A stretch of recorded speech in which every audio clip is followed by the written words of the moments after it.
crispy, cheesy, yummy?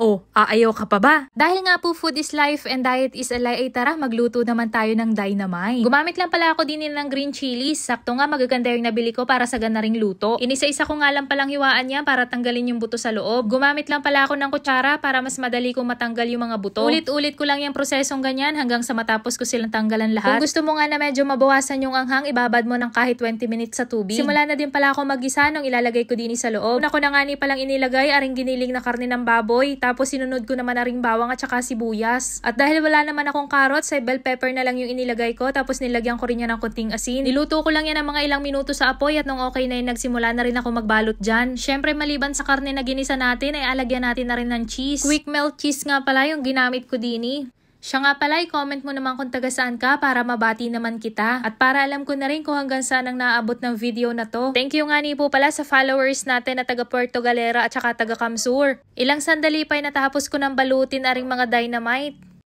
Pagkatapos ko nga, sinimulan ko na rin agad ang pagprito dyan. Katamtaman nga lang yung lakas ng apoy na gamit ko. Pagkatapos ko nga iprito lahat ay nilagay ko na yan sa isang lagayan at na makapagmerienda na. Pinaghalong mayonnaise at saka ketchup nga lang pala yung sausawan ko dini. Hamos, kain na po tayo. Nagustuhan mo nga ang video na to ay pakishare naman, like and follow mo na din ang page para sa mas nakakatakam pa natin mga luto.